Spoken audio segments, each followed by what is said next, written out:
Bonsoir à tous. Nous sommes ravis de vous accueillir aujourd'hui pour ce premier épisode de notre série des Bright Days 2021, donc organisée par le CIRIC Brio, qu'on a intitulé Regards croisés.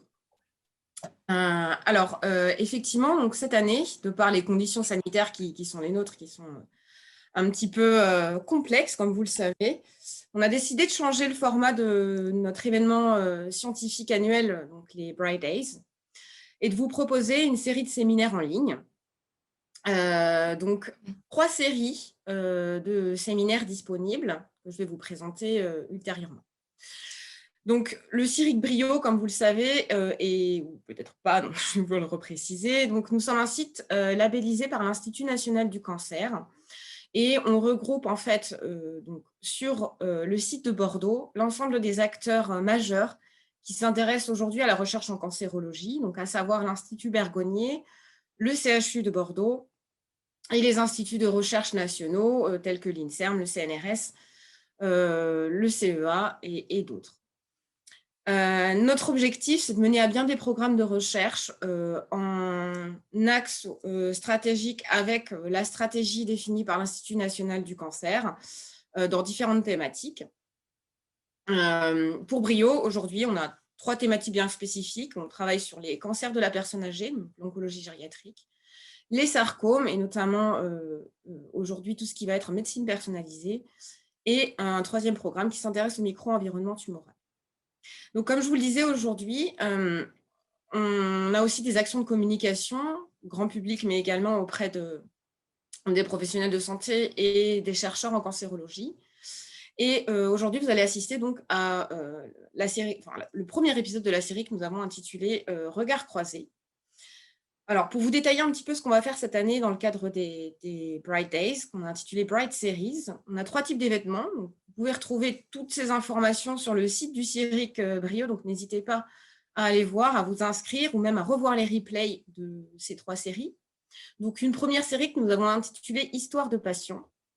Donc, c'est un format un peu spécifique. En fait, vous aurez l'occasion de suivre 3 patientes qui sont prises en charge pour les pathologies que l'on étudie aujourd'hui dans le cadre d'un de nos programmes de recherche qui s'appelle Comucan, donc à savoir cancer du rein, cancer du côlon et glioblastome. Donc, vous allez avoir l'opportunité de suivre le parcours de ces 3 patientes qui seront encadrées donc, par les oncologues et les médecins qui les prennent en charge sur le site bordelais. Vous allez pouvoir en fait suivre leur parcours clinique, donc du diagnostic à la prise en charge, et ensuite découvrir avec nous l'ensemble des activités de recherche qui vont permettre, on l'espère, de mettre en place les traitements de demain pour ces 3 patients. Ensuite, nous avons donc cette série Regards croisés à laquelle vous allez pouvoir assister aujourd'hui, au premier épisode, qui est organisé en partenariat avec nos partenaires industriels qu'on remercie aujourd'hui, avec différentes thématiques. L'objectif est de pouvoir faire échanger des chercheurs et des cliniciens autour d'une thématique d'intérêt en cancérologie. Et d'avoir à la fois donc, la vision, on va dire, plus académique du chercheur et la transposition clinique avec le médecin.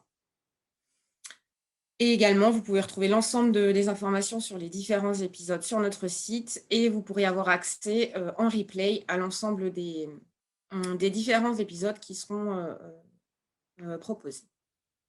Et la 3e série que nous vous proposons, pour terminer, c'est une série que nous avons intitulée Tech for Onco.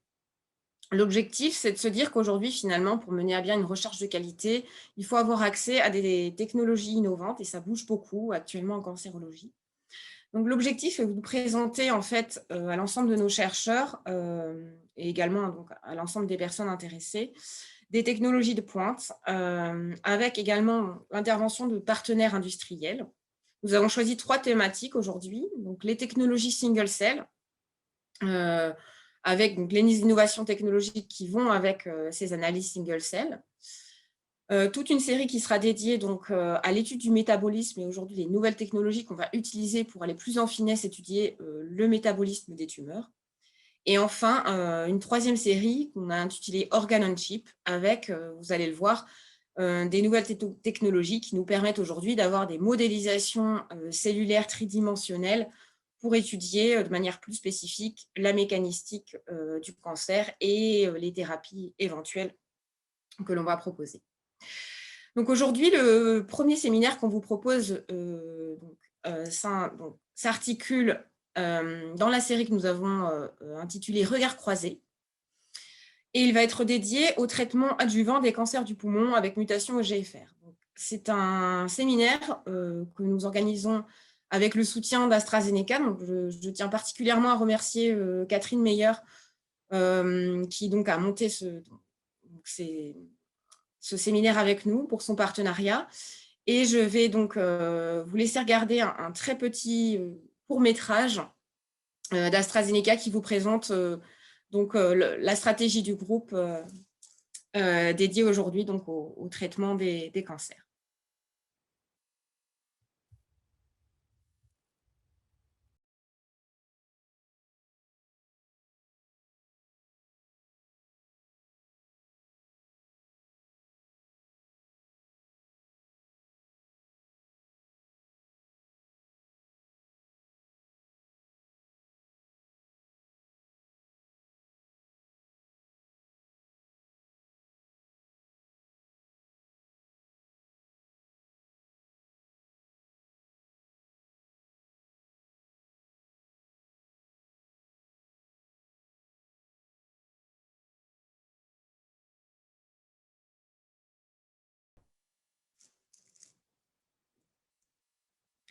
Voilà, donc merci à tous d'être présents aujourd'hui. Donc, je vais passer la main à Charlotte Domblide et David Santamaria qui seront nos deux speakers pour cette session d'aujourd'hui. Je vous rappelle juste que vous pouvez poser vos questions au fil de la présentation. N'hésitez pas, donc vous pouvez les poser de manière totalement anonyme à travers le petit onglet que vous avez en bas de votre écran, donc Q&A. Donc n'hésitez pas même à les poser au fil de la présentation. Et on les traitera à la fin de la session. Donc ici, vous avez présent Charlotte Domblide, qui est oncologue médicale à Bordeaux, pour traiter cette session. Avec l'intérêt aussi, c'est que Charlotte est à cheval entre la recherche clinique, également la recherche translationnelle et fondamentale, puisqu'elle a effectué sa thèse en immunologie. Je vais la laisser se présenter après. Et David Santamaria, qui est également très actif au niveau du CIRIC Brio, notamment dans le programme dédié à l'oncologie gériatrique, en ayant apporté des modèles tout à fait spécifiques pour l'étude de l'oncogénèse du cancer dans ces populations. Donc, je vais leur laisser la parole à tous les deux pour se présenter et je vous souhaite une très bonne session. Merci. Merci Christelle, bonjour à tous. Merci au CIRIC Brio de cette invitation et merci à AstraZeneca également.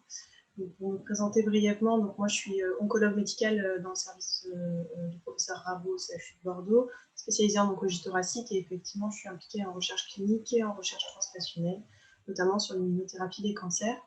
David, je te laisse te présenter. On ne t'entend pas, David. Oui, maintenant. Oui. Bonsoir, je suis David Santamaria, je suis chercheur INSERM à l'ISB, affilié à l'unité INSERM au 12-18. Nous sommes intéressés à mieux comprendre les mécanismes moléculaires qui soutiennent l'initiation et la progression du cancer du poumon. Du coup, donc on va vous présenter un petit peu cette session de traitement adjuvant des cancers du poumon avec mutation EGFR. Voici nos liens d'intérêt. Donc, un petit rappel concernant l'adjuvant dans le cancer du poumon. Donc, les patients, lorsqu'ils sont opérés, certains vont bénéficier d'une chimiothérapie adjuvante. Cette chimiothérapie adjuvante est composée d'un doublet à base de sel de platine.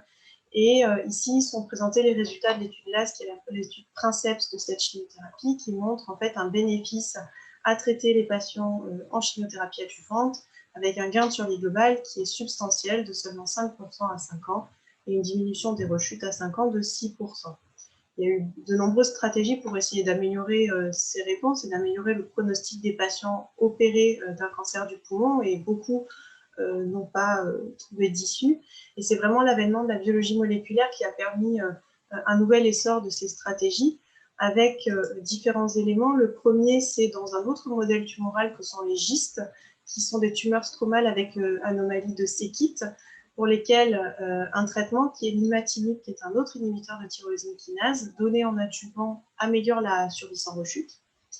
La deuxième chose spécifique au cancer du poumon, c'est qu'en situation métastatique, en 2009 est arrivé le traitement gefitinib en première ligne métastatique, qui est un inhibiteur de tyrosine kinase ciblant EGFR et qui apportait un net bénéfice en survie sans progression. Et donc, comme tous les traitements en oncologie, on s'est posé la question d'avancer dans les lignes et donc d'amener ces traitements qui ont montré un bénéfice important en situation métastatique, de les amener en situation adjuvante pour voir ce que ça pouvait apporter sur le pronostic et les rechutes. Deux études importantes. La première, c'est l'étude adjuvante qui évaluait donc cette même molécule, le gefitinib, pendant 2 ans, versus une chimiothérapie. Donc, ça veut dire que les patients du bras inhibiteur de tyrosine kinase ne recevaient pas de chimiothérapie. Stade 2 à 3A. Les patients inclus étaient seulement les patients avec ces deux types d'anomalies moléculaires. Ce sont les plus fréquentes. Elles représentent 80 à 90% des patients. Des patients asiatiques avec un suivi médian très long de presque 80 mois.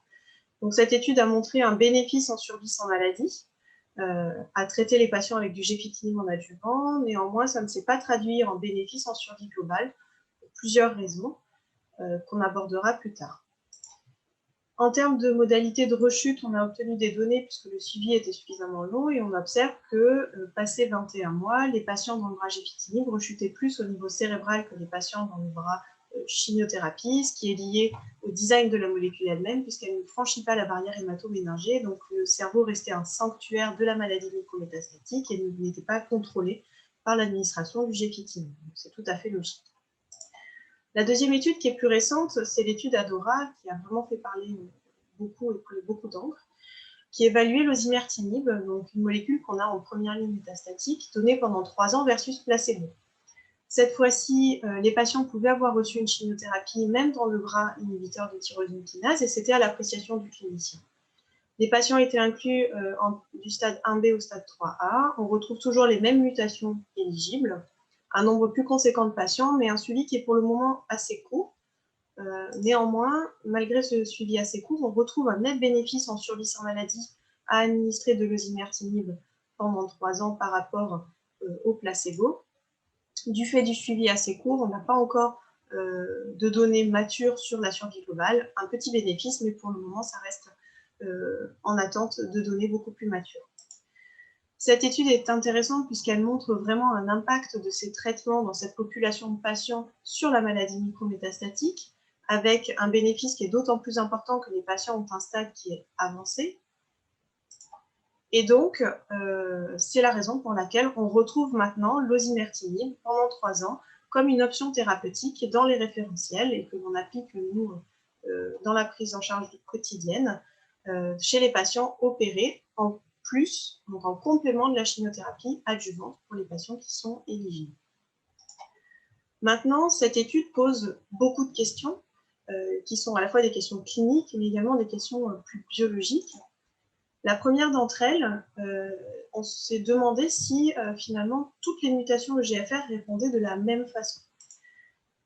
Les mutations EGFR, en fait, il y en a un certain nombre. Elles peuvent toucher tous les exons. Les plus fréquentes concernent la délétion de l'exon 19 et la mutation L858R de l'exon 21, qui représentent donc 80 à 90% des mutations. Néanmoins, on peut en avoir sur d'autres sites.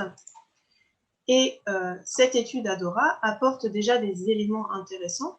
C'est que les deux profils de mutation n'ont pas le même profil de réponse. On voit que les délétions de l'exon 19 répondent mieux que les L858R. C'est quelque chose qu'on avait déjà constaté en situation métastatique et c'est intéressant de voir que finalement, ça se translate également en situation de stade précoce.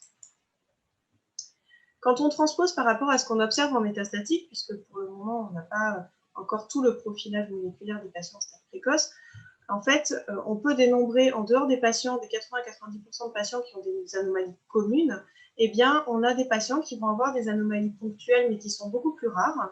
Sur les autres exons, notamment par exemple l'exon 18, on va avoir aussi un certain sous-groupe de patients qui vont avoir des insertions au niveau de l'exon 20, qui sont vraiment des anomalies très embêtantes en termes de réponse, et on verra plus tard. Et puis, on va avoir des patients qui vont avoir un profil mutationnel complexe, c'est-à-dire qu'ils vont avoir des associations de deux anomalies moléculaires du gène EGFR, soit une anomalie communes associées à une anomalie plus rare, soit 2 anomalies rares. Et donc, il est difficile de prévoir la sensibilité de ces anomalies aux inhibiteurs de tyrosine kinase.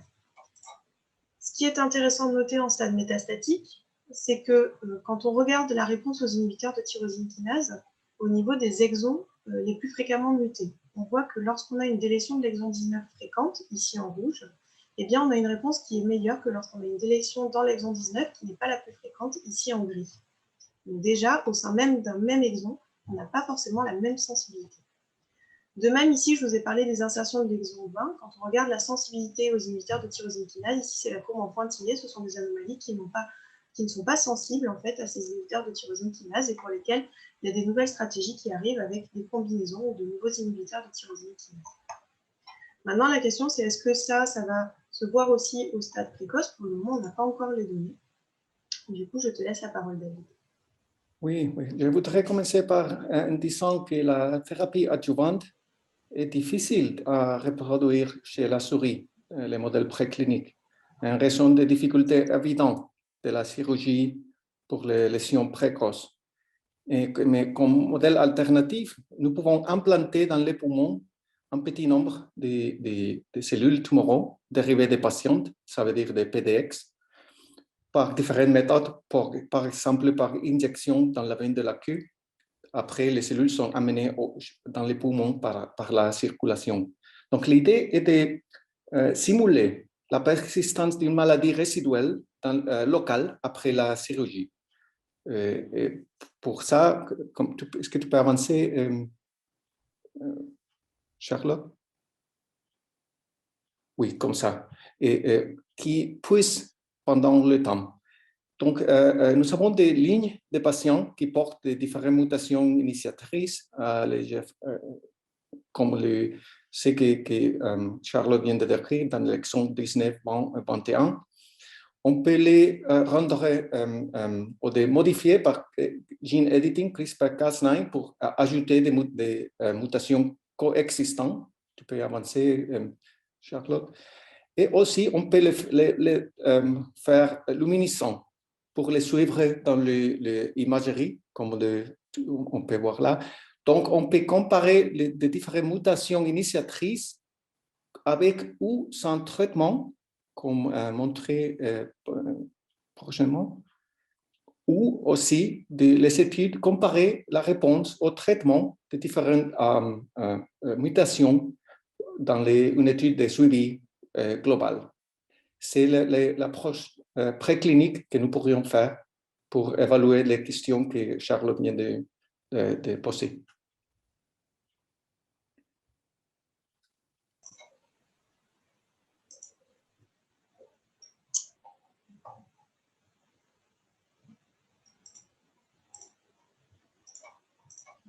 J'ai un souci.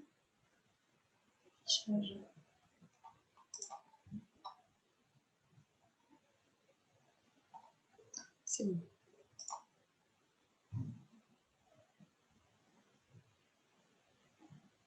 Voilà. Donc ensuite, une autre question, c'est celle de la place de la chimiothérapie adjuvante. Pourquoi est-ce qu'on se pose cette question? Parce qu'en fait, on sait que la tolérance d'un traitement va impacter la compliance et l'observance au traitement suivant. Et on sait que la chimiothérapie en situation adjuvante peut être plus difficile à supporter, d'une part parce que les patients ont subi une chirurgie qui potentiellement a été lourde. Et puis, c'est vrai que les patients peuvent avoir le sentiment d'être déjà guéris et ne comprennent pas l'intérêt de ce traitement adjuvant. Et en fonction des études, en situation biréelle, on estime qu'un tiers à la moitié des patients arrêtent la chimiothérapie en cours, soit par souhait du patient, soit par mauvaise tolérance. Et dans l'étude ADORA que j'ai citée précédemment, qui évaluait l'osimertinib, l'intérêt de la chimiothérapie adjuvante a été évalué en évaluant donc, la survie sans maladie dans le groupe de patients qui ont reçu de la chimio versus celui qui n'en a pas reçu. Ce que l'on voit, c'est que globalement, le taux de survie sans maladie à 2 ans est globalement identique, même si en termes de hazard ratio, on a l'impression qu'il y a quand même un petit bénéfice à recevoir la chimiothérapie adjuvante. Maintenant, conservé à l'esprit dans cette étude qui n'était pas designée pour évaluer le bénéfice de la chimiothérapie adjuvante en complément, les critères de mise en traitement de chimiothérapie n'étaient pas précisés, c'était à l'appréciation du clinicien, et donc il sera intéressant d'avoir ces données plus tard. Quand on fait le parallèle avec ce qui se passe dans le cancer du sein, notamment avec l'hormonothérapie qu'on peut considérer comme finalement une thérapie ciblée, entre guillemets, à un moment donné, lorsque l'hormonothérapie est arrivée, on s'est posé la question de remplacer la chimio par l'hormonothérapie. Et ici a été évalué justement le pourcentage de rechute. Et quand on regarde, eh bien finalement, les patientes qui avaient reçu du tamoxifène, donc une hormonothérapie seule, rechutaient plus que celles qui avaient la combinaison séquentielle, chimio puis tamoxifène. Donc ça montre quand même que l'un ne remplace pas l'autre. Et donc, comme je l'ai dit, finalement, l'étude ADORA dans le poumon n'est pas designée pour évaluer l'intérêt de la chimiothérapie. Il nous faudra donc des essais spécifiques pour évaluer si cette chimiothérapie est nécessaire. Maintenant, ce qu'on sait quand on fait le parallèle avec ce qui se passe en état statique, là où on a finalement un peu plus de données, la chimiothérapie a un intérêt puisqu'elle doit probablement agir sur les clones résistants aux inhibiteurs de tyrosine kinase. Et maintenant se pose la question en situation métastatique de combiner les deux, chimio plus inhibiteur de tyrosine kinase, pour être plus efficace et retarder encore la rechute.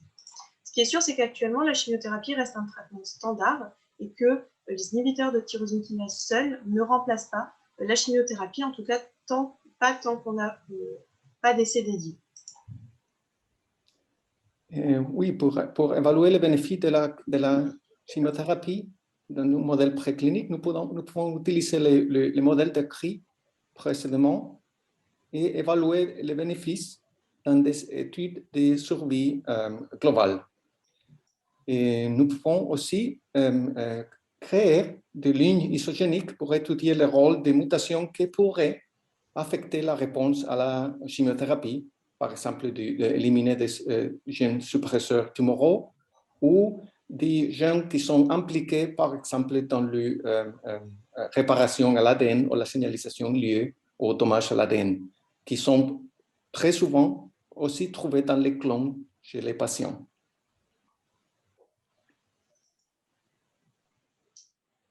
Une autre question, au-delà de la chimiothérapie adjuvante, c'est quelle est la durée optimale de traitement? Alors ça, c'est une question très intéressante. Le rationnel de cette question, c'est que quand on regarde l'étude adjuvante dont je vous ai parlé tout à l'heure sur le gefitinib, pour laquelle on a pas mal de recul, ce que l'on voit, c'est que finalement, le bénéfice en survie sans maladie est perdu au bout de 4 ans, après le début de l'exposition au traitement. Probablement parce que finalement 2 ans, c'est peut-être pas suffisant. Ce qui nous fait penser que 2 ans n'est pas suffisant, et en tout cas qu'il y a un effet de la durée d'exposition, c'est l'étude ICOMPARE également qui a évalué l'icotinib, qui est un autre inhibiteur de tyrosine kinase anti-EGFR qui est utilisé sur les populations asiatiques, qui n'est pas utilisé en tout cas chez nous. Cette étude a évalué l'intérêt de 1 an de traitement adjuvant versus 2 ans. Et ce que l'on voit, c'est que 1 an de traitement fait moins bien que 2 ans de traitement. Donc, il y a probablement un intérêt à exposer les patients de manière prolongée. Maintenant, la détermination du cut-off nécessaire est difficile. Quand on transpose par rapport à ce qui se passe dans le cancer du sein, pour lequel on a plus de recul sur les stratégies adjuvantes, eh bien, c'est également une question qui avait été adressée, puisqu'initialement, les hormonothérapies avaient été designées pour être données pendant 1 à 2 ans. Et puis, on a prolongé à 5 ans, puis à 10 ans dans certains sous-groupes. Et ce que l'on voit, c'est que finalement, exposer à 5 ans de traitement fait mieux que exposer à seulement 1 an de traitement sur le contrôle de la maladie. C'est une question également qui avait été évaluée toujours dans les GIST, donc avec l'imatinib, cet inhibiteur de c-KIT, où cette étude avait évalué justement est-ce que exposer les patients à 3 ans de traitement versus 1 an faisait mieux sur le contrôle de la maladie. Eh bien oui, c'est le cas, que ce soit en survie sans rechute ou en survie globale. Donc probablement un intérêt chez ces patients avec des maladies qui sont finalement très particulières, qui n'ont pas forcément le profil classique, notamment pour le cancer du poumon, des cancers sans mutation, à exposer les patients plus longtemps. Et en fait, la question sous-jacente, c'est de savoir qu'est-ce que l'inhibiteur de tyrosine kinase, alors ici l'osimertinib, fait chez ces patients. Est-ce que lorsqu'il y a une maladie micrométastatique, on la détruit et auquel cas on aboutit à une guérison? Ou est-ce que c'est un simple contrôle de la maladie résiduelle et ça veut dire que dès qu'on va lever le pied sur le traitement, après un certain temps, eh bien, le patient va rechuter. Et ça va conditionner en fait la stratégie thérapeutique, puisqu'en cas de guérison, on peut se dire ok, 3 ans ça suffit, voire même peut-être moins, et dans ce cas-là, il faudra essayer d'identifier les patients qui nécessitent moins longtemps. Et puis, pour les patients pour lesquels il y a toujours une maladie persistante, peut-être que finalement, il faut les traiter plus de 3 ans. Maintenant, plus de 3 ans, c'est combien de temps? 4 ans, 5 ans, plus longtemps encore? Pour le moment, on n'a pas de données. Oui, la rechute, encore une fois, c'est une variable difficile à évaluer dans les modèles précliniques. Comme je viens de dire, on va implanter des cellules qui vont puiser de manière constante après l'implantation. Donc, quand on va définir la rechute, c'est un point subjectif. Mais quand même, on peut suivre les traitements. Tu peux avancer, Charlotte. Et initier l'osimertinib au début, ça veut dire après l'implantation, ou attendre quelques mois pour traiter à la rechute. Comme je viens de dire, c'est un point à définir. Mais on pourrait comparer si les différentes mutations de EGFR répondent différemment selon quand les traitements est initié.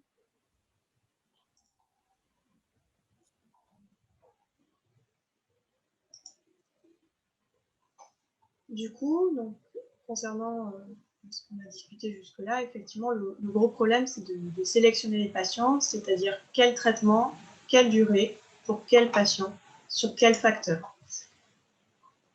Et c'est là où, en fait, on fait intervenir un troisième groupe qui est très important, c'est celui des groupes de patients qui n'ont pas cette maladie micrométastatique. Donc, c'est des patients qui, finalement, ne doivent pas être traités en adjuvant.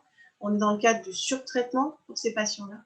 Et donc, la question vraiment fondamentale, ça va être d'identifier les sous-groupes de patients pour exposer de manière optimale les patients qui ont une maladie résiduelle au traitement, sans surtraiter les patients qui n'en ont pas besoin et pour lesquels les toxicités peuvent être potentiellement dommageables. Pour ça, pour identifier ces patients, il va falloir trouver quels sont les patients qui ont un fort risque de rechute. Actuellement, ce qu'on fait, c'est qu'on utilise des critères cliniques, la taille tumorale, l'envahissement ganglionnaire, les emboles, éventuellement des critères liés aux patients. Ça reste des critères qui sont basés sur des études, mais qui peuvent rater des patients, c'est-à-dire qu'on peut ne pas traiter un patient qui aurait dû ou traiter un patient qui n'aurait pas dû être traité. Ça, malheureusement, on n'a pas assez de biomarqueurs. Et c'est pour ça qu'émergent des critères biologiques. Et on peut se poser la question par rapport à ces inhibiteurs de tyrosine kinase en adjuvant, quels critères biologiques pourraient être utilisés au niveau de la tumeur, mais également au niveau du sang et éventuellement d'autres marqueurs qui sont encore à l'étude. Les marqueurs de la tumeur peuvent être utilisés. Alors, il y a pour le moment, je n'ai pas forcément d'exemple dans le poumon, mais je repars sur le cancer du sein qui finalement nous apporte beaucoup d'éléments. Dans le cancer du sein, on a le même questionnement par rapport à la chimio adjuvante, de savoir quelle patiente il faut traiter en chimiothérapie adjuvante et quelle patiente ne pas exposer à ces traitements. Et il y a des signatures moléculaires avec des scores de récurrence qui ont été développés, notamment Oncotype, qui permettent, en fait, par analyse d'un certain nombre de marqueurs géniques, de définir un risque de rechute et notamment de définir est-ce que telle patiente, en fonction des critères que l'on rentre, liés à sa maladie et liés à cette signature, est-ce qu'il faut ou pas la traiter en chimiothérapie. Et donc, ce sont des éléments qui peuvent être utiles et qui pourraient être transposés au cancer du poumon, éventuellement identifier des signatures géniques à fort risque de rechute. Concernant les biomarqueurs sanguins, il y a plus de développement, et ça grâce à la situation métastatique, encore une fois, et notamment avec l'ADN tumoral circulant. L'ADN tumoral circulant, en fait, ce sont des molécules d'ADN qui sont relarguées par les cellules cancéreuses et qui vont circuler. On les utilise en métastatique pour faire le diagnostic. Éventuellement, on pourrait les utiliser pour faire le suivi et représenter plus l'hétérogénéité tumorale. Et la question de sa place en adjuvant se pose également avec cette étude TracerX, qui est une étude qui voulait évaluer l'hétérogénéité tumorale tout au long de l'histoire naturelle du cancer du poumon, en faisant du whole exome pour identifier justement des signatures particulières à chaque patient. Et donc, cette étude a justement évalué l'ADN tumoral circulant, le ctDNA, et ce qui a été montré, c'est que finalement, eh bien, on peut distinguer les patients en deux groupes, ceux qui n'ont pas de ctDNA et qui donc vont peu rechuter, et ceux pour lesquels on a cet ADN tumoral circulant qui est détectable dans le sang et qui ont du coup un risque plus important de rechute. De manière très intéressante, on se rend compte que ici, vous avez l'ADN tumoral circulant et ici, en rouge, symbolisé à chaque fois la rechute pour ce patient-là et ce patient-là. Ce que l'on voit, c'est que l'ADN tumoral circulant est détecté en amont de la rechute clinique, puisque la rechute biologique survient à peu près à 5 mois, alors que la rechute clinique, elle survient plus d'1 an après. Donc, c'est vrai qu'il y a quand même un delta de presque 10 mois. Et donc, la question qui suit, c'est de savoir, eh bien, très bien, si on applique l'ADN tumoral circulant en routine, qu'est-ce qu'on fait? Est-ce qu'il faut traiter les patients lorsqu'ils rechutent au niveau biologique et se dire que plus on agit tôt, plus on est efficace? Ou est-ce qu'il faut attendre la rechute clinique en se disant, du coup, on va quand même, l'objectif d'un traitement en rechute, c'est de contrôler aussi les symptômes, donc on va attendre que ces symptômes arrivent. Et c'est une question qui avait été évaluée notamment dans le cancer de l'ovaire, avec un autre marqueur donc, qui est moins spécifique, qui est le CA125. La question s'était posée chez ces patientes-là opérées et traitées en adjuvant, de savoir quand il y a une rechute, est-ce qu'il faut les traiter à la rechute du CA125, donc du marqueur biologique, ou est-ce qu'il faut les traiter lorsqu'il y a des signes d'évolution clinique ou radiologique? Et cette étude, de manière très intéressante, a montré qu'il n'était pas nécessaire de traiter les patientes dès l'émergence du CA125 et qu'on pouvait attendre la rechute clinique. Maintenant, est-ce que ça pourra se transposer au cancer du poumon? On ne peut pas faire une généralité d'un modèle de cancer, mais ça reste quelque chose qui est intéressant à étudier. Oui, et comme Charlotte vient de dire, il existe déjà des données cliniques, même si préliminaires, qui ont utilisé l'ADN circulant pour anticiper la rechute clinique. Et ils ont été réalisés, oui, ils sont réalisés dans le traitement par osimertinib en première ligne, mais pas en adjuvante jusqu'à présent. Mais on peut utiliser le cancer colorectal, comme on peut voir dans le prochain diapo, qui ont utilisé l'ADN circulant, pas seulement pour anticiper la rechute, mais aussi pour anticiper les mécanismes de rechute. Comme on peut voir ici, ils ont utilisé des anticorps inhibitrices de l'EGFR, comme les cetuximab ou les panitumumab, et un traitement intermittent. Et aussi, ils ont détecté la présence de sous-clones qui portent des mutations KRAS, sous-clones résistants qui oscillent et qui changent pendant les traitements. Donc, on ne peut pas seulement anticiper la résistance, mais aussi les mutations qui vont gérer cette maladie résistante.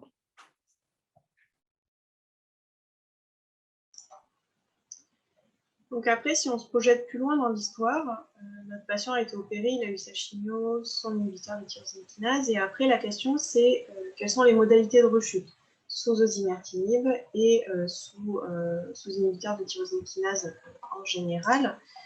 Pour cela, on a peu de données, donc on peut essayer de faire des parallèles.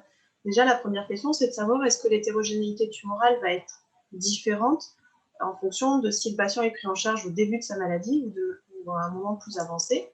Concernant les anomalies, les mutations EGFR elles-mêmes, ce que l'on voit ici dans cette étude qui a comparé les patients en stade précoce et les patients en stade tardif, finalement, on voit qu'on a à peu près le même profil mutationnel sur les différents exons. Et quand on regarde ici sur les autres mutations, puisque de par cette hétérogénéité, souvent on retrouve des sous-clones qui ont d'autres types de mutations, on voit qu'on a à peu près le même profil, mais dans des proportions qui vont être variables. Concernant les modalités cliniques de rechute, ce que l'étude ADORA nous a apporté, c'est que globalement, le zimertinib apporte une neuroprotection qui est majeure, puisqu'ici vous avez la survie sans rechute cérébrale, et on voit que l'osimertinib limite vraiment ces rechutes, contrairement au gefitinib qu'on voyait dans l'étude adjuvante. Avec un profil de rechute qui reste encore à exploiter, mais des rechutes qui étaient plutôt loco-régionales plus qu'à distance.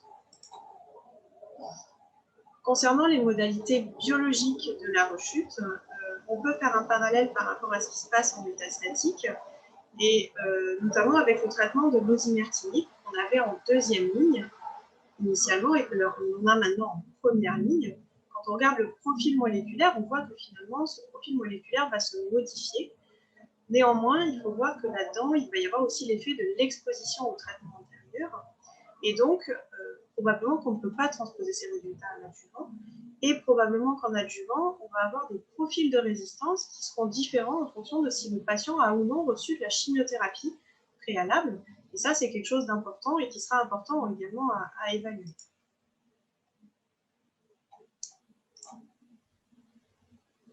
Oui, comme Charlotte vient de dire, il n'existe pas encore de données définitives sur la résistance à l'osimertinib dans les traitements adjuvants.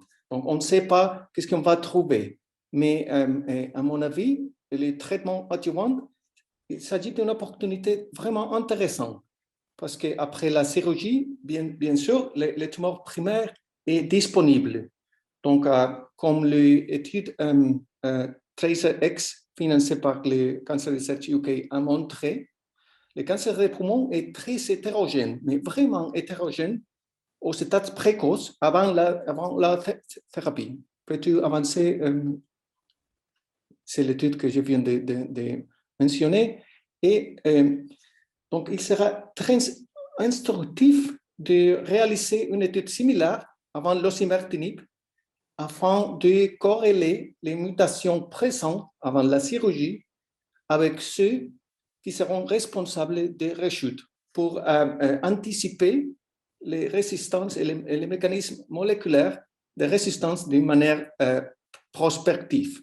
Bien sûr, c'est une étude compliquée à gérer, mais à mon avis, ça sera intéressant.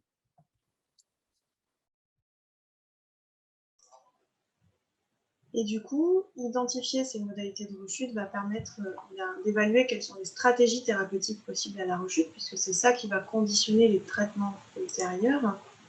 Donc, concernant ces stratégies, pour le moment, dans ADORA, on a un suivi qui est très court, donc on n'a pas de données. Maintenant, on peut regarder sur les études précédentes. Et donc, dans l'étude adjuvante, avait été évaluée la possibilité de réintroduire l'inhibiteur de tyrosine kinase, puisque le patient, s'il rechute, la question du re-challenge va se poser. Est-ce qu'on peut redonner le même traitement? Et est-ce que si on redonne le même traitement, il est aussi efficace? Et donc, cette étude a montré, ici en vert, que lorsqu'on réexpose le patient à un inhibiteur de tyrosine kinase, on a quand même une bonne efficacité, avec des taux de réponse qui sont intéressants. Ici, vous avez le groupe de patients exposés initialement au gefitinib et qui donc a reçu à nouveau un inhibiteur de tyrosine kinase. On voit qu'on a presque un patient sur deux qui est de nouveau en réponse et plus de 80% des patients qui ont une maladie qui est contrôlée. Ce que nous apporte aussi cette étude, c'est que de manière assez intéressante, si on regarde cette courbe en rouge très plein, qui correspond à la cohorte de patients qui ont reçu un inhibiteur de tyrosine kinase alors qu'ils ont eu de la chimiothérapie en adjuvant, on voit que le fait d'avoir un re-challenge en inhibiteur de tyrosine kinase et donc d'avoir eu l'inhibiteur de tyrosine kinase en adjuvant, fait mieux que si le patient est rattrapé, entre guillemets, par un inhibiteur de tyrosine kinase en métastatique. Donc la séquence inhibiteur de tyrosine kinase puis re-challenge, finalement, est possiblement meilleure que la séquence chimiothérapie et puis inhibiteur de tyrosine kinase. Maintenant, la question se pose de savoir est-ce qu'on aura les mêmes résultats avec l'osimertinib que l'on va utiliser. Ça reste une question très intéressante. Oui, ça reste une question intéressante, mais qui a été déjà évaluée dans les modèles précliniques. Dans ce cas-là, ce n'est pas une implantation, mais des modèles souris génétiquement modifiés qui portent les mêmes mutations initiatrices que chez les patients. Ces souris, après les traitements continus avec l'osimertinib, deviennent résistantes, important les mêmes mutations que chez les patients. Et cette étude a montré que le re-challenge avec quelques inhibiteurs de tyrosine kinase, comme l'afatinib, comme on peut voir dans le prochain graphique, résulte en une réponse thérapeutique très intéressante qui, de manière aussi élégante, dépend de la mutation secondaire qui a été dans la mutation, la maladie résistante. Donc, ce n'est pas seulement une étude préclinique, ça a été aussi vérifié avec des case reports des patients qui ont été traités en suivant les mêmes traitements que les souris, comme on peut voir dans les prochaines c'est un case report, mais qui a validé les re-challenges avec les afatinib, qui c'est un inhibiteur pan-RTK. Et aussi, il y a d'autres combinaisons possibles, pas seulement un re-challenge avec des inhibiteurs de RTK, mais des traitements qui pourraient cibler la maladie résiduale, qui c'est un concept vraiment, à mon avis, important dans le cadre du traitement adjuvant. C'est la maladie résiduale, on peut aussi définir ça comme le DTCs, ou Drug Tolerant Cells, Drug Persistent Cells. Ça veut dire celles qui restent après les traitements et qui seront l'origine de la maladie résistante. Donc, il y a déjà certaines études précliniques qu'on peut voir dans ces diapos, fait par Olivier Calverac à Toulouse, l'équipe d'Antonio Maraver à Montpellier, qui ont montré que les inhibiteurs de AKT ou de Notch pourraient être efficaces pour éliminer le DTC, la maladie résiduale, après l'apparition de rechute. Aussi, d'autres inhibiteurs comme la voie YAP, qui est une voie oncogénique très importante, a été montré comme un médiateur de la résistance et le drug tolerance. Il existe également des études, comme on peut voir ici, en utilisant une combinaison avec des navitoclax. Navitoclax, c'est un inhibiteur de BCL2 et c'était connu comme les sénolytiques, ça veut dire des composés qui vont tuer les cellules sénescentes. C'est un concept intéressant aussi dans le traitement adjuvant parce que probablement il y aura des cellules sénescentes dans ces DTC, ou Drug Tolerant Cells. Donc, ça a été montré dans une étude en phase initiale que la combinaison de navitoclax et de sumertinib donne une réponse thérapeutique beaucoup plus efficace que les osimertinib sont. Et les navitoclax, c'est qu'une de plusieurs, il y a qu'une vingtaine de sénolytiques qui sont en train de validation clinique maintenant, qui pourraient être combinés avec l'osimertinib pour induire l'élimination de DTC avant, et c'est important, l'apparition de rechutes cliniques.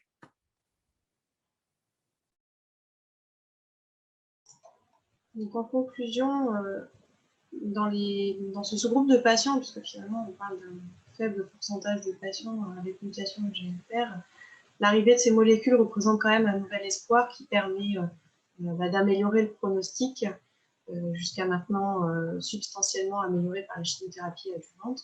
C'est la raison pour laquelle on a une autorisation temporaire d'utilisation pour cette molécule. Maintenant, on est très friand et on a hâte d'avoir les données sur du plus long terme, les données de rechute, savoir quelle va être la complexité de la prise en charge des patients derrière, puisqu'en fait, on est de plus en plus efficace, donc on va sélectionner de plus en plus les mécanismes de résistance complexes. En tout cas, ce qui est sûr, c'est que ces stratégies adjuvantes apportent son lot de questions. Déjà, la question de l'observance d'un traitement, on est sur de l'adjuvant, donc là, l'objectif n'est pas le même. Les patients comprennent différemment les choses sur l'importance du traitement. C'est vrai que souvent, la chirurgie, dans l'esprit commun, c'est la guérison. Néanmoins, nous, on arrive pour leur expliquer qu'il y a quand même un risque et que du coup, il va falloir des traitements. Si en plus, on leur dit donc, il y a 4 cures de chimio et en plus, il va y avoir 3 ans de traitement, derrière, quelle va être l'observance de ce traitement. Or, l'observance est très importante puisque il y a un risque de sélection de clones résistants si on a un patient qui ne prend pas son traitement régulièrement. Dans les études sur l'hormonothérapie adjuvante du cancer du sein, il y avait à peu près un tiers des patientes à 3 ans qui avaient arrêté l'hormonothérapie adjuvante. Donc, on espère ne pas avoir ces résultats pour l'osimertinib en adjuvant. La question suivante, c'est est-ce qu'il faut traiter de suite ou traiter les patients à rechute et quels patients traiter? Donc ça, c'est les problématiques de séquence thérapeutique. Comment anticiper l'émergence des résistances et est-ce qu'il faut le faire dès l'adjuvant? On le fait en métastatique, c'est-à-dire que maintenant, on sait comment les patients, à peu près quels sont les profils moléculaires de rechute sous telle ou telle molécule. Donc, on essaie maintenant d'avancer et de cibler d'emblée les clones qui sont en fait minoritaires mais qui vont émerger. Donc, est-ce qu'il faudra le faire en adjuvant? Mais ça veut dire qu'on aura une prise en charge de plus en plus complexe. Quelle est la place de ces molécules en stratégie néo-adjuvante et notamment quelle va être leur place par rapport à d'autres molécules qui vont arriver en adjuvant et en néo-adjuvant? Quoi faire chez les patients qui ont d'autres anomalies moléculaires, les ALK, les ROS1, les BRAF, etc., pour lesquels certains peuvent être opérés et pour lesquels il n'y a pour le moment pas de molécules en adjuvant? Est-ce qu'on pourra utiliser les molécules du métastatique en adjuvant? Est-ce qu'on aura des études qui permettront d'avoir assez de patients, puisqu'on est sur des anomalies moléculaires qui touchent 1% ou moins des patients? Et puis, quel va être l'impact de ces stratégies par rapport au parcours patient et par rapport à l'arrivée de nouvelles stratégies thérapeutiques? C'est tout un lot de questions qui restent en suspens et pour lesquelles on espère avoir très rapidement des réponses pour améliorer le pronostic de nos patients. Je vous remercie pour votre attention. Merci beaucoup, Charlotte. Merci, David. C'était très instructif. Alors, déjà, on a une question sur le chat. Est-ce qu'il y a une possibilité de suivre la maladie résiduelle en clinique? Est-ce que ce serait possible, envisageable? On peut suivre, on pourrait éventuellement suivre la maladie résiduelle avec l'ADN circulant. Là, on a une anomalie driver, donc on pourrait le faire. C'est vrai que la problématique, c'est celle de la présence et de la détection et des techniques de détection et de leur sensibilité. Parce qu'en fait, autant en métastatique, on peut avoir un bain d'ADN circulant, de molécules qui circulent, autant en adjuvant, la maladie tumorale étant de volume plus faible et la tumeur ayant été enlevée, potentiellement, on a très très peu et donc ça va être la problématique de la sensibilité des techniques actuelles. David? Oui, je suis complètement d'accord. Il y a deux facteurs. Une, c'est la sensibilité, comme tu viens de dire. L'autre, c'est les biomarqueurs. On peut utiliser la mutation initiatrice, mais il y aura d'autres. Mais c'est difficile à déterminer. Par exemple, il y a plusieurs formes de moléculaires et cellulaires de sénescence qui diffèrent dans les sécrétomes et dans les molécules qui sont impliquées. Donc, c'est difficile pour la sensibilité, pour la manque de marqueurs. Mais ça sera... même dans les modèles précliniques, c'est difficile. C'est une question techniquement complexe. Merci beaucoup. Alors, moi, j'avais une petite question aussi par rapport donc, à la séquence et au délai. Donc, Charlotte nous a dit effectivement qu'il y avait une chimiothérapie préalable avant donc, la mise sous ITK, avec un rôle potentiel de ce conditionnement. Est-ce qu'on sait aujourd'hui les temps de traitement optimaux justement de ces séquences et le délai optimal justement pour engager la thérapie adjuvante avec les ITK, si on se dit que cette chimiothérapie est importante au niveau conditionnement? C'est effectivement une très bonne question. C'est vrai que pour la chimiothérapie, on sait qu'il est plutôt en ligne ici et mieux c'est. Donc on le fait généralement dans les 2 mois. Ça dépend aussi de l'état du patient, bien évidemment. Probablement qu'il y a aussi un effet pour les inhibiteurs de tyrosine kinase et au plus tôt on les initie, au mieux c'est. Maintenant, au plus tôt, ça serait avec la chimio. Il va falloir voir quelle est la tolérance si on rajoute encore un traitement à la chimiothérapie. C'est surtout ça, sur des patients qui sont souvent un peu fragiles, qui ont une lourde chirurgie, parfois avec un séjour en réanimation. Donc, c'est vrai que ça peut être un petit peu plus challenging. Mais c'est vrai que pour toutes ces molécules qui arrivent dans des stratégies adjuvantes d'une chirurgie ou adjuvantes d'une radiochimiothérapie, on sait qu'au plus tôt on la commence et au mieux on contrôle la maladie. Merci beaucoup. Et du coup, tu viens de nous parler aussi de la radiothérapie. C'est vrai qu'on ne l'a pas abordé là dans le topo.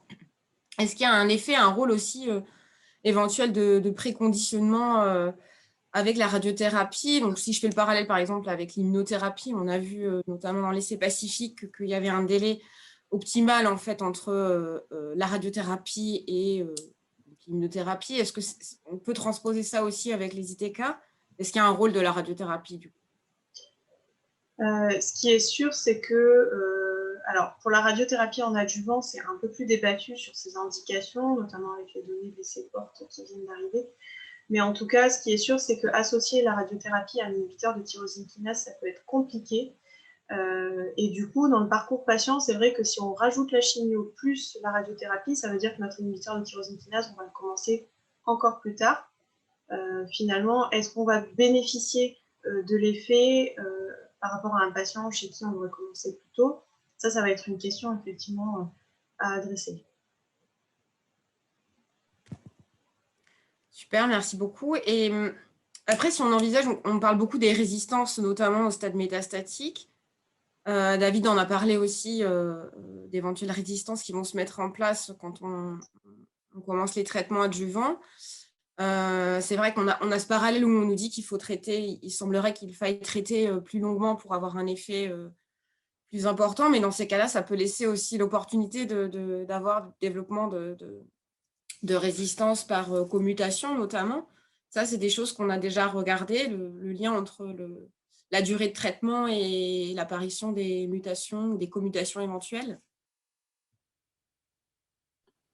C'est vrai, mais la question, c'est si ces clones qui portent les commutations sont déjà préexistants. On ne sait pas si c'est le traitement qui induit l'apparition des mutations résistantes ou c'est le traitement qui c'est la pression sélective nécessaire pour les donner un avantage. Et ça aussi, de nouveau, dépend de la sensibilité des méthodes de diagnostic. Les plus sensibles ont montré qu'il y a déjà des mutations préexistantes. Donc, dans ce cas-là, la duration de traitement ne sera pas une variable importante pour le devenir de la maladie résistante. Mais il y a encore beaucoup de choses à faire et à apprendre dans l'apparition et l'initiation de la résistance moléculaire. Merci David, c'est hyper clair. Maintenant, peut-être pour finir, donc là, on a parlé des stratégies adjuvantes et on sait effectivement qu'également, il y a des études en cours sur le néoadjuvant. Est-ce que vous pouvez commenter sur l'intérêt de l'adjuvant versus le néoadjuvant? Est-ce qu'on pourrait se dire finalement, il y a un intérêt à traiter quand la tumeur est encore en place? Bon, on sait que le problème derrière, ça va être la chirurgie. Il faut que ces patients soient éligibles à la chirurgie. Donc, voilà, est-ce que pour vous, il y aurait un intérêt, peut-être débattre de l'adjuvant versus le néoadjuvant, à la fois d'un point de vue clinique, mais aussi biologique, puisqu'on sait qu'on a cette différence avec tumeur ou pas tumeur en place. Est-ce que ça peut être important? C'est vrai que ça va être une question importante. Après, le traitement néoadjuvant dans le cancer du poumon n'est pas fait systématiquement. Quelle est la place de l'EGFR? En fait, c'est pas comme pour les immunothérapies où on peut se poser la question effectivement de faire l'immunothérapie quand la tumeur est en place, en se disant que du coup on a plus d'antigènes présents et donc on va prévenir plus facilement le système immunitaire. Là, la problématique va être différente. La problématique, elle va être de savoir est-ce qu'on ne risque pas d'exposer un patient à une toxicité qui risque de retarder la chirurgie. En tout cas, il y a des études qui sont en train d'évaluer ces stratégies néoadjuvantes. Les problématiques sont un peu différentes. Est-ce que ça fait gagner du temps? Est-ce que ça va avoir un effet sur la maladie clonale? Ça, j'avoue que je ne sais pas trop au niveau biologique. Et David, du coup, je te laisse. Les études précliniques en combinant les chirurgies néo ou adjuvantes sont très difficiles à faire et à reproduire. Donc, il n'y a pas beaucoup de données précliniques dans ce contexte. Merci David. Et j'ai une question sur le chat là. Est-ce que c'est possible de trouver la mutation préexistante quand on est au stade métastatique? C'est-à-dire, à mon avis, le clone initial, je pense. Oui. C'est que l'étude TracerX a montré que presque toutes les combinations possibles sont déjà préexistantes.